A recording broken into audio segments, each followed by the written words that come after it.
The embassy has directed that all submissions be sent to Doha at maf.gov.gh no later than Tuesday, March 17.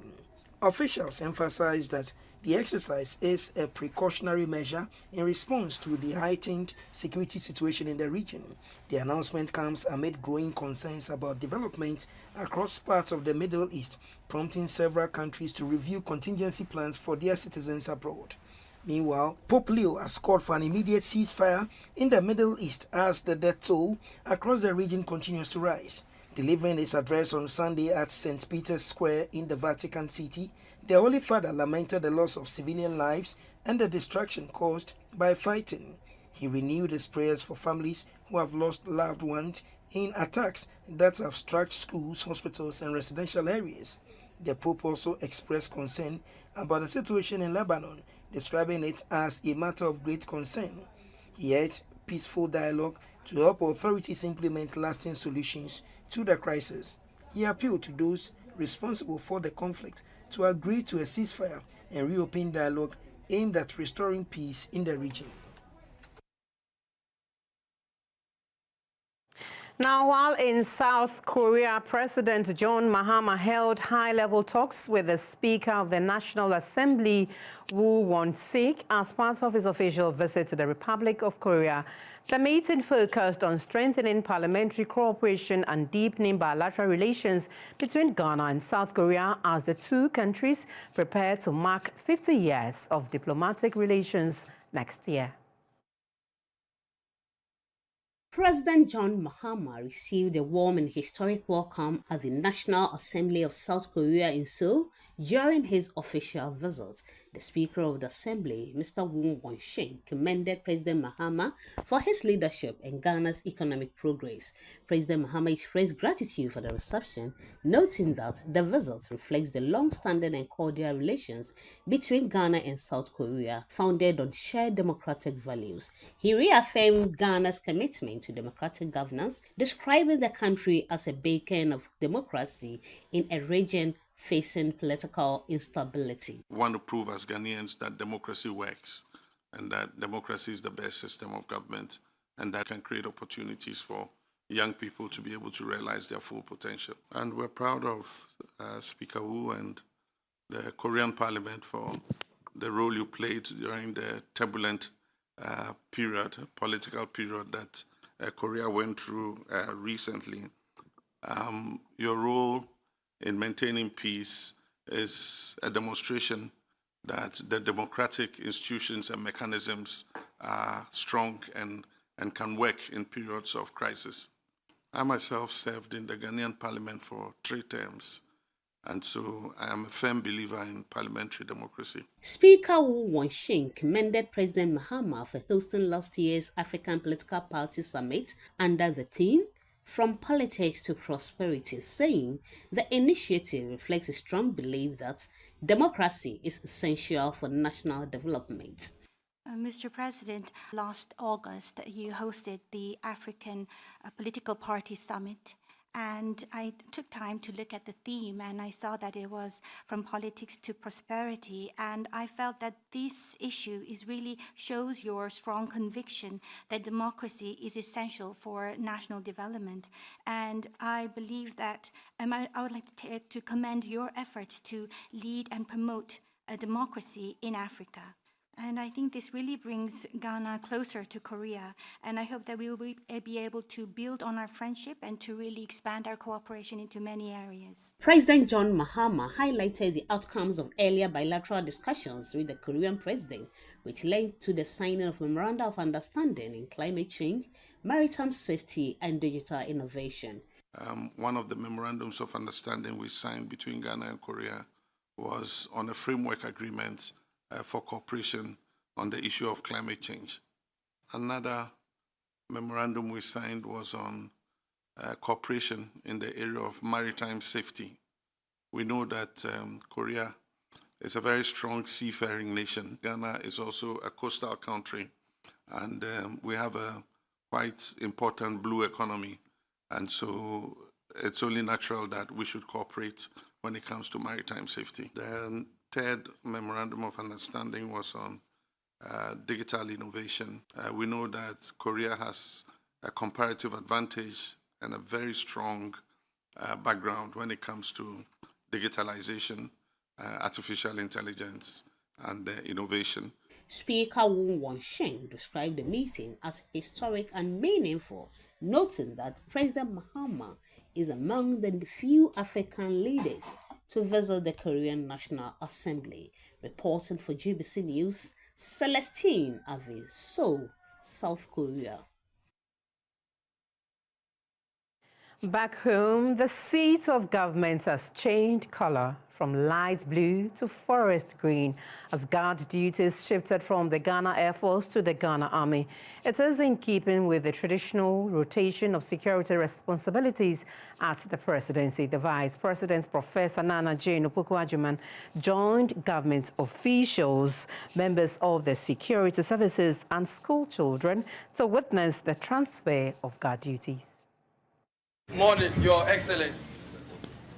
Jubilee House ceremonial guard-changing parade formed up.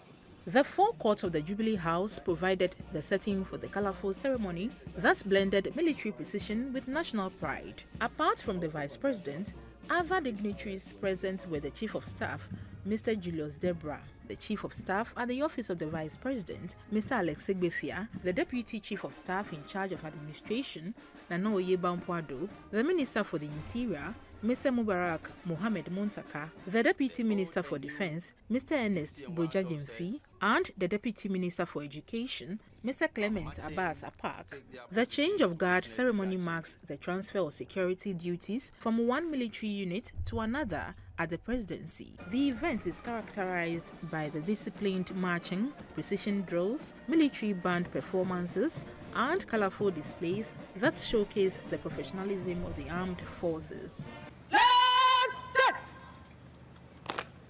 Step off together. Left row. Quick. March. Left, right, left. Your Excellency, left, right. Distinguished guests, ladies and gentlemen, Left, right. the left, old right, and the left, new guard right, commanders are now marching with a new century. right. Left, so. Left, The guards will be given right, instructions left, as to right. what to observe while on duty. During the ceremony, the Ghana Air Force formally handed over guard duties to the Ghana Army in a well-coordinated parade garnished by the distinctive Army band formations and ceremonial drills. The ceremony ended with the installation of the new guard, officially marking the beginning of their duty at the presidency. The Ghana Army is now in charge of guard responsibilities for the next 3 months. As the first line of security at the seat of government, the guard unit serves as the immediate point of response to security concerns before other agencies are engaged. Rachel Quarty, GBC News, The Presidency.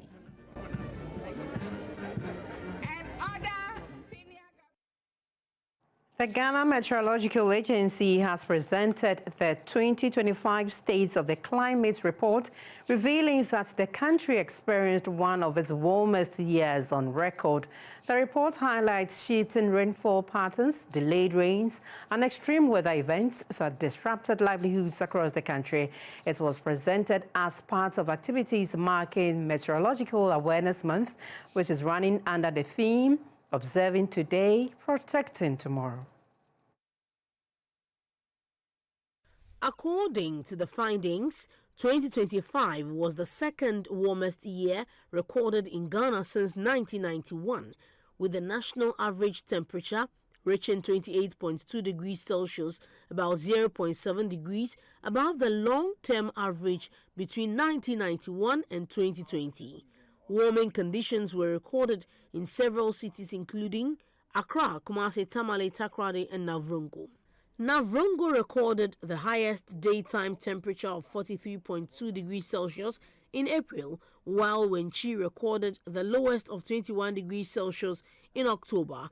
Rainfall was slightly below the national average, with 1,166 millimeters recorded, compared to the historical average of 1,191 millimeters. Axim recorded the highest rainfall, while Tema recorded the lowest. Senior meteorological technician Mr. Henry Okun-Kopam said the findings highlight the importance of continuous climate monitoring and data analysis. It also serves as a guide for national planning and decision-making by providing us with science-based evidence for key sectors such as agriculture, water, health, and infrastructure. It also provides support to disaster risk reduction and climate resilience. The report also notes that extreme rainfall destroyed about 1,200 acres of vegetable farms, affecting nearly 600 farmers who lost crops, including tomatoes, onions, and pepper. Dr. Eric Suman is the Director General of the Ghana Meteorological Agency, GMET. The climatology, as we call it, and when say long term, you're looking at about 30 years analysis of these parameters and then identify the mean figure compared to what the year we are comparing with behave. To the one that we have just presented give clear indication that compare when the rainy season ended, we had close to 36 days more of what the rainy season should have ended. The Ghana Meteorological Agency says the report will help strengthen collaboration among government institutions, researchers, and development partners to address climate challenges and build resilience.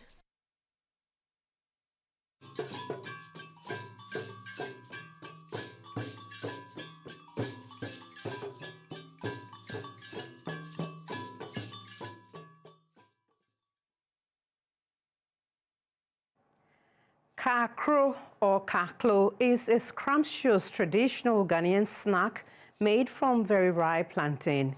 Kaklo basically means fried in many Ghanaian languages.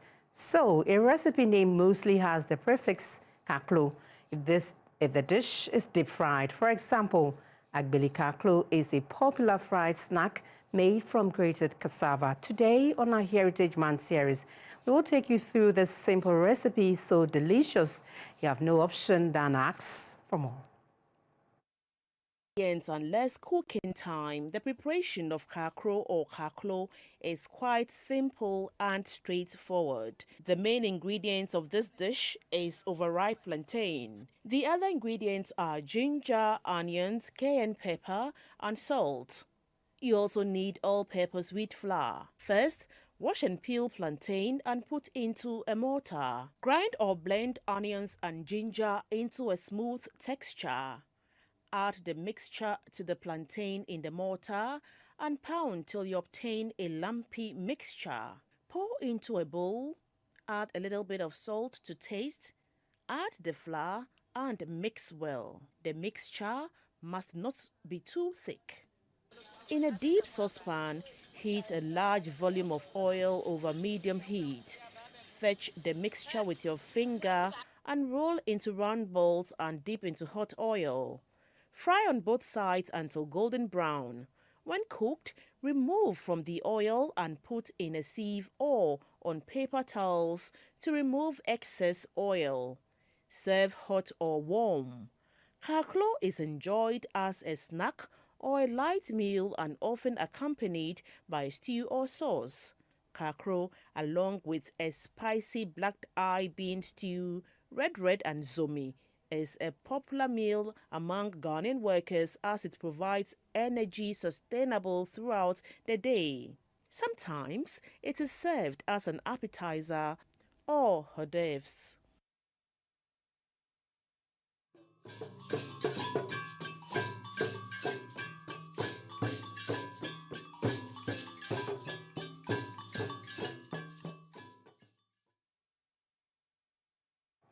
The sword has been cut for the construction of several educational infrastructure projects under the Ghana Educational Trust Fund in the Sikado Kenton constituency. The initiative marks a significant step toward improving educational facilities in the Western region. The projects targeted at enhancing secondary and technical education within the Sekondi Takoradi Metropolitan Assembly are expected to address infrastructure deficits, reduce congestion, and improve student welfare. The government's agenda to reset Ghana, numerous educational projects are being implemented across the country. The sword-cutting ceremony for the educational projects in the Sikado Ketan constituency includes construction of a 2-story girls' dormitory at Methodist SHS, Kansarodo. Construction of a 2-story girls' dormitory at Esipon Technical Institute. Construction of a 2-story girls' dormitory at Diabene. Construction of a 2-story boys' dormitory at Diabene. And the construction of a 3-story 18-unit classroom block at Diabene Senior High Technical School. The Member of Parliament for Isikadu Ketan constituency and Deputy Minister for Health, Dr. Grace Ayensu-Dankwa, described the occasion as historic, particularly for Diabene Senior High Technical School, which is receiving its first major infrastructure project in its entire existence since its establishment. Diabene Senior High Technical School used to be one of the continuation schools established by the GES in the 1970s to give the pupils practical skills in agric and technical subjects. It was later selected and developed into experimental junior secondary school in 1975 and in 1991 converted into a technical school. Dr. Grace Ayensu-Dankwa emphasized that well-planned modern facilities are essential for enhancing academic performance, advancing technical and vocational education, reducing overcrowding, and creating a safe, conducive learning environment for both students and staff. The Western Regional Minister, Mr. Joseph Nelson, underscored government's unwavering commitment to strengthening educational infrastructure across the region.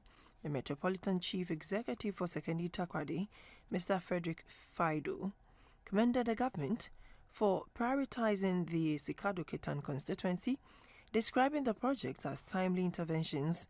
A representative of the contractor on the projects, Mr. Eben Yamin Luke, said given the needed support, the project will be completed in 12 months.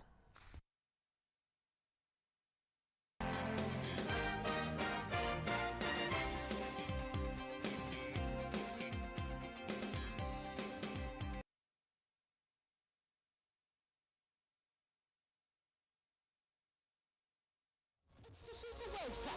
USA, Canada, and Mexico 2026. The euphoria is mounting due to the expanded format, the countries hosting it, and of course, the stars to parade at the biggest event sporting event. The Road to the World Cup show is here to answer all your questions about the qualification format, the rationale behind the expansion in participating countries, and all other information around the FIFA World Cup 2026. Catch the Road to the FIFA World Cup 2026 show live on GTV Sports Plus every Tuesday, Thursday and Friday at 8 p.m. Seasoned sports stakeholders and stars will be engaged on the show to serve you the best FIFA World Cup details on the Road to the FIFA World Cup 2026 show. Remember, it's Tuesdays, Thursdays and Fridays at 8 p.m. Don't miss out. America, Canada and Mexico. Here we come.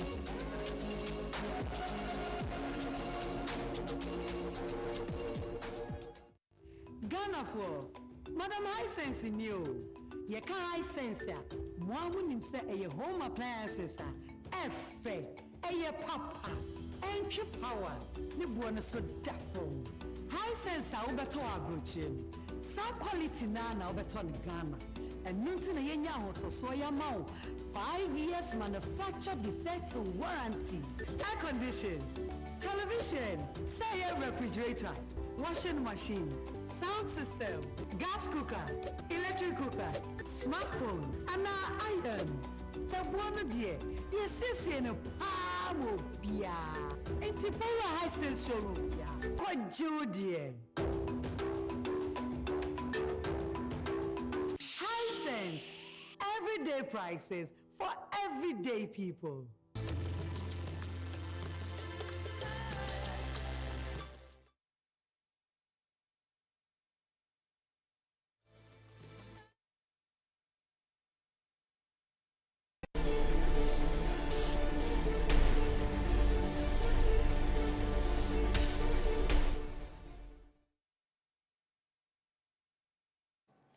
Thanks for staying on. Welcome to the business segment of the news. The governor of the Bank of Ghana, Dr. Johnson Isiama, says Ghana's economy is showing encouraging signs of recovery, but rising global uncertainty, particularly the escalating conflicts in the Middle East, poses fresh risk to the country's inflation outlook and economic stability.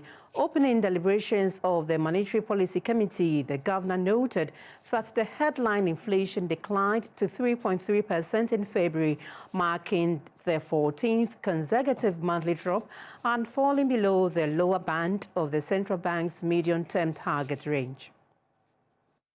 The external environment has changed since our last meeting. A significant external development has entered the picture, and that has to do with the escalation of the conflict in the Middle East. This conflict is disrupting key energy and shipping corridors. It is increasing volatility in global oil markets, and it is introducing new uncertainty into the trajectory of global inflation. For Ghana, the transmission channels are clear. The sustained oil price increases could raise the risk of imported inflation, and it could also tighten global financial conditions. Indeed, colleagues, there is a partial offset that geopolitical uncertainty tends to support gold prices. You know the role of gold in our equation. This could benefit our trade balance. But taken as a whole, the net balance of risks from this external shock could be inflation. And hence, this has to be considered in our deliberations.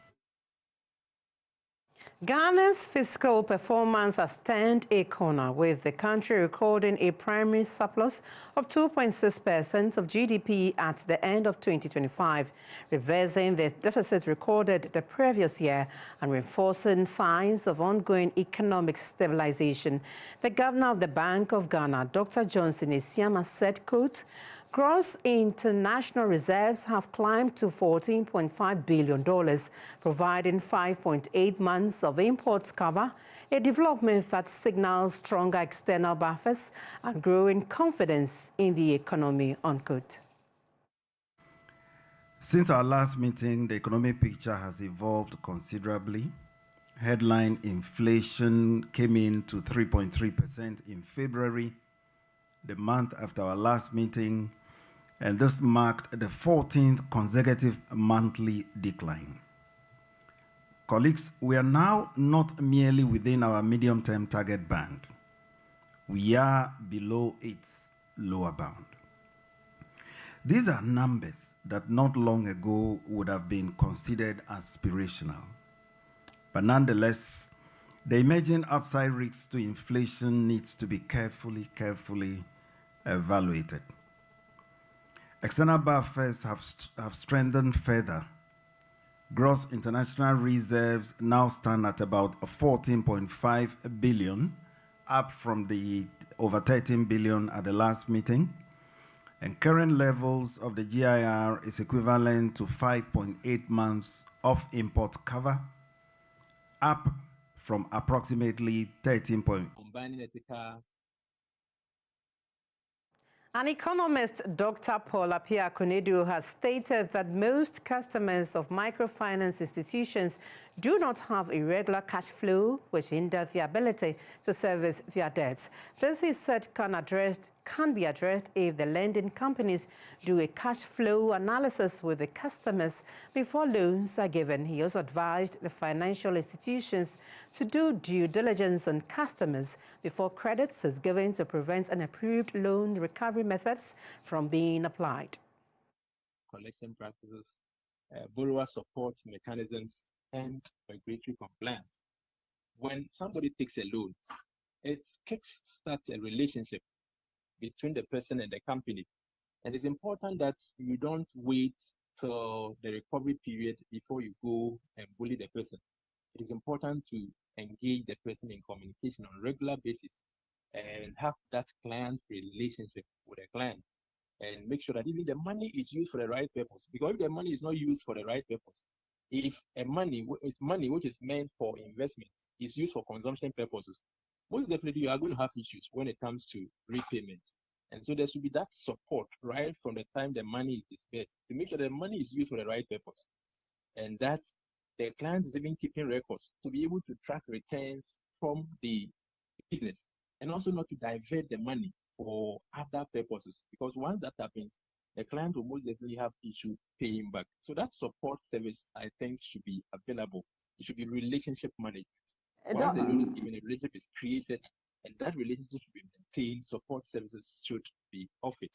If it happens that after all the support, the client is still not able to pay, then there should be a loan restructuring and flexible repayment plans where we can have extending of repayment periods, for instance. We can have temporary repayment holidays to allow. Next, a look at the performance of the local currency on the forex market.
Mesaka enne mu asesa mabrabo eni kana fo nyina so abrabo kanino na enti sakra se wodi sikesie anase utwen sika e wo lorry station na eye ahometse nenso enne omonti Mesaka fresh is caro Mesaka order sika Mesaka insurance no.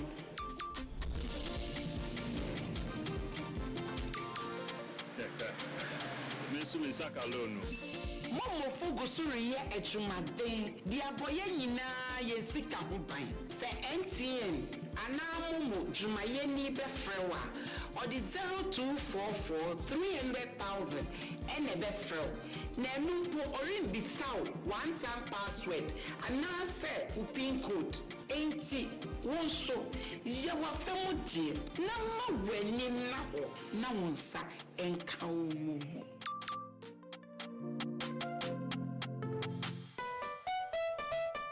MedShay, natural mosquito repellent, highly recommended by Ministry of Health, CHAS and GES, lab tested by Noguchi Medical, field trialed by Atomic Energy Commission.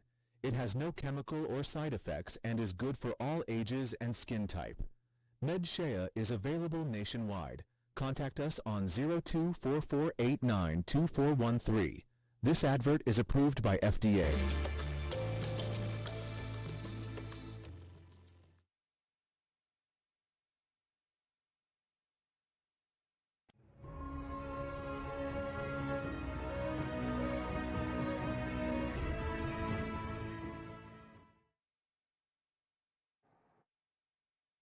Happenings from the energy sector. Let's begin with pressures on the fuel market, where industry players are calling on government to review certain taxes on the petroleum price build-up to help cushion consumers as fuel prices continue to increase. This follows the significant surge in fuel prices at the pumps due to increased oil prices on the international market caused by the geopolitical tensions in the Middle East. The president has an executive instrument that he can issue, but I don't know to what extent he will wait till they issue such instruments, all right? Or probably release us from certain level of taxes and levies. because if you take a look at the petroleum pump prices, it's made up of the SRF, which I always say no government has control over it, and also the taxes and levies, which goes to the likes of MPA, BOS, and the rest. Maybe that's the angle that the government can say, hey, look, let me release certain taxes or levies to make fuel price a bit affordable for the country. When some of these things occur, I think that the OMCs and especially the BIDEX will find alternative sources of getting these products. So there will be a realignment of import as it happened in 2022 when the Russia-Ukraine conflict started. Price of the product on the European market became quite expensive because some of them were also sourcing these products from the Russian economy. So I know that the BIDEX will rationalize and realign their imports, maybe depending on what may come from the Houston area or the American area, and then also get some products from the Arab areas, as well as maybe even get products from China, because also China does some form of refining.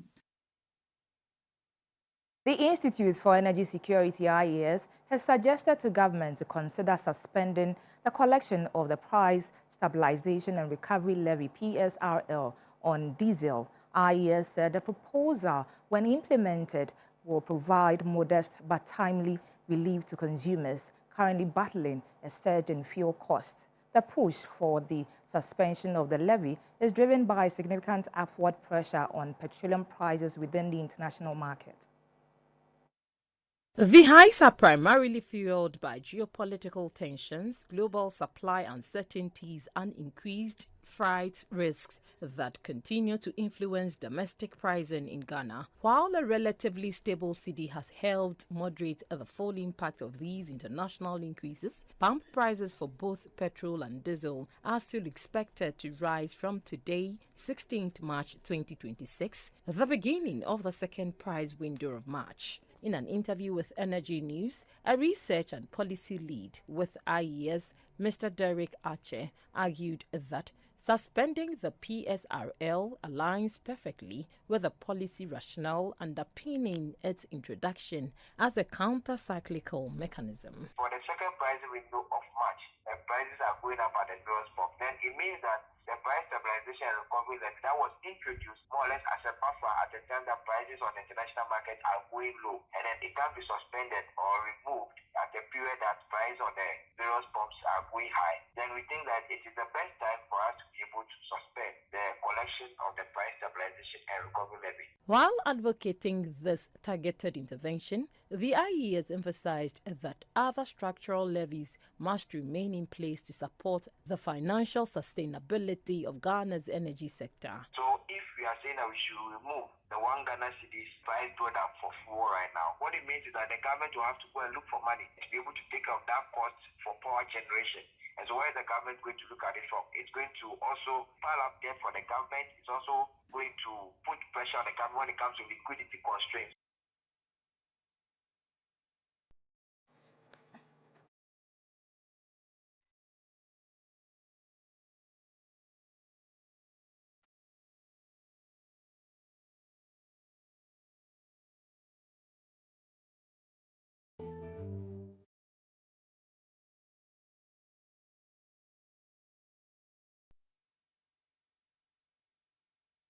To health.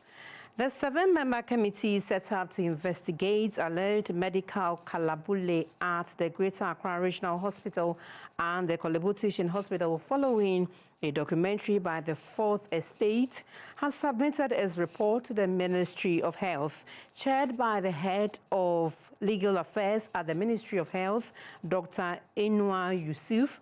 The committee strongly recommended a thorough probe into the alleged medical malpractice. The report by Sarah Ofori. The Deputy Minister for Health, Dr. Grace Ayensu Dankwa, the report cleared the current Director General of the Ghana Health Service, Professor Samuel Kaba Korie, of any wrongdoing. It further disclosed that the then consultant at the Greater Accra Regional Hospital did not instruct Dr. Hassan Andani to sign the exis pharmacy specialist registrar form in his name. The committee, however, noted that the practice is routine among resident doctors at the facility, exercised at their professional discretion. The committee, however, raised red flags over Dr. Stephen Mabwa Kusi's conduct, noting that he demanding payment in US dollars instead of Ghana cedis at a public hospital suggests possible corruption and fraud.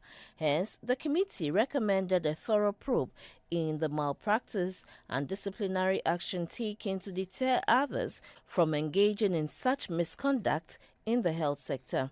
The investigative committee also wants the Ministry of Health to develop a policy on intramural practice at the Ridge Hospital and other facilities to ensure uniformity, transparency, and accountability in the delivery of total patient care in the hospitals.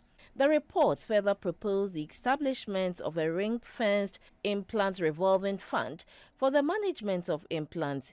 It will be recalled that about a month ago, the Fourth Estate published an exposé where patients were exploited through prescriptions by some doctors at the Greater Accra Regional and Korle Bu teaching hospitals, and many had fallen victim.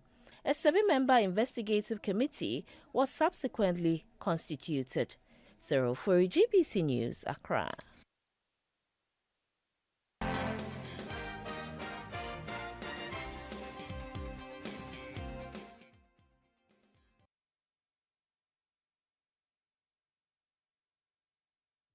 I don't go beat this. I don't pata di ginger. 1, 2, 3. I don't go beat this, no. I don't pata di ginger. I don't go 1, 2, 3. I don't go famiko. I don't go famiko. I don't go 1, 2, 3. I don't pata di ginger. Yeah, they have money.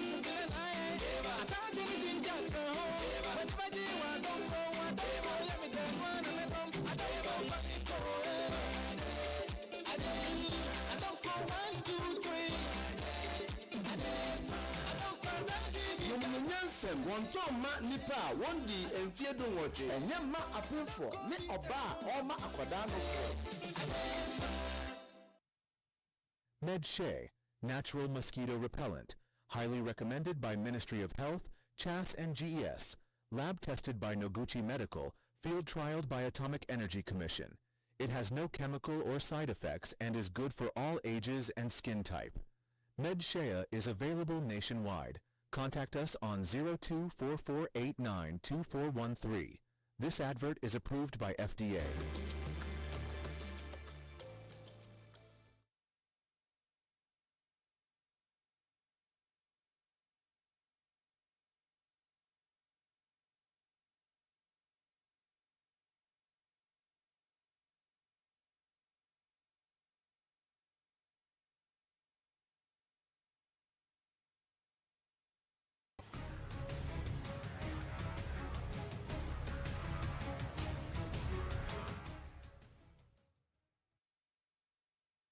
On the foreign front, suspected jihadists have launched an overnight attack on a Nigerian military post on the outskirts of Maiduguri, a key northeastern city that had not seen violence in years. State police, emergency services and residents say gunshots were heard from the military base at about 12:15 on Monday morning.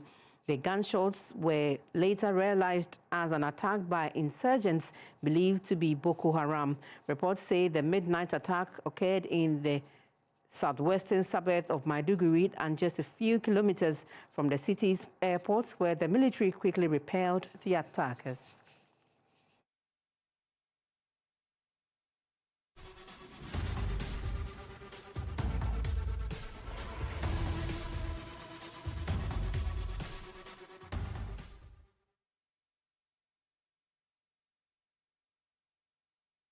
Sports, Adriana FC delivered a commanding performance to defeat Techiman Liberty Youth 3-0 and secure a place in the semi-finals of the MTN FA Cup.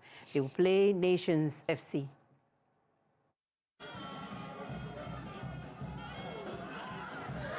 The Premier League side proved too strong for their Division 1 opponents at the Nana Fosuji Agbo Park, producing a clinical display to keep their hopes of silver well firmly alive. Aduana FC broke the deadlock on the 39th minute through striker Dauda Ben Sidibi. The Domabe side maintained the attacking momentum in the second half and doubled their advantage 9 minutes from regulation time through Alex Boache. With the visitors struggling to respond, Emmanuel Malfo added the final touch to an impressive performance, scoring deep into stoppage time, 90 plus 2 minutes, to seal a convincing victory for Aduana FC. The emphatic win propels Aduana FC into the semi-finals of the MTN FA Cup, where they will face Nations FC after they beat Brecum Chelsea.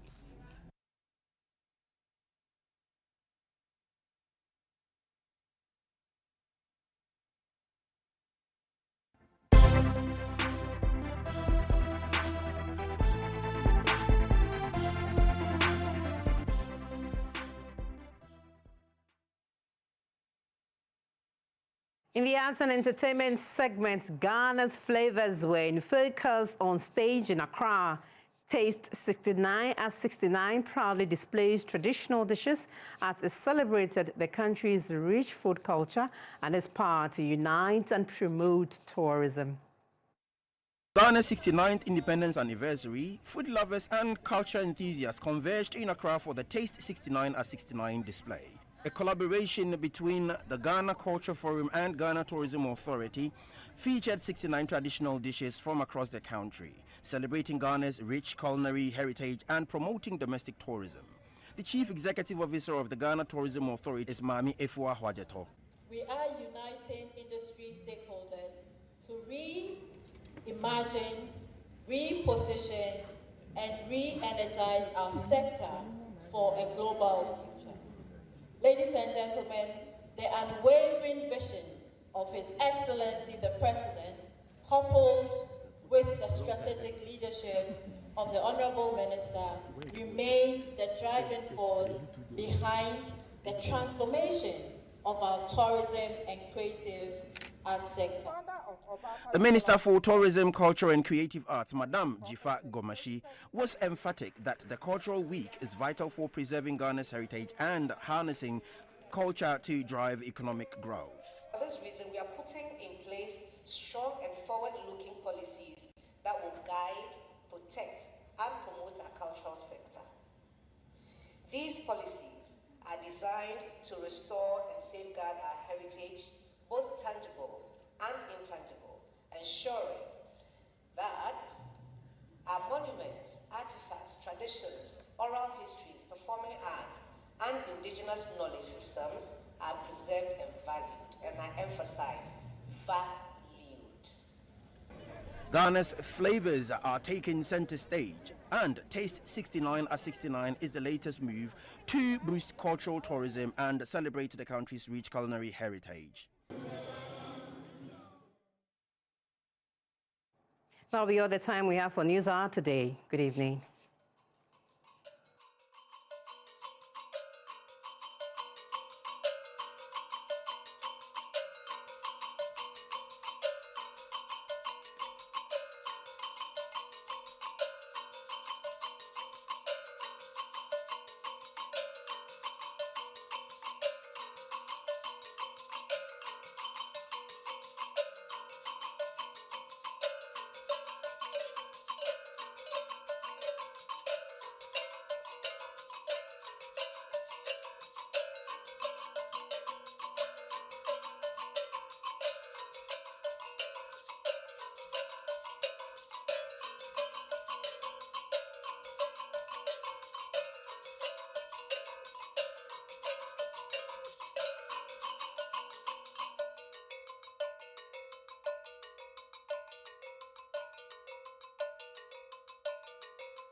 Be on our feet for the national anthem.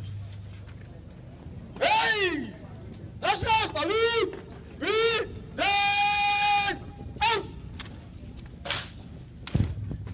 All personnel in uniform are entitled to please remain to pay the money.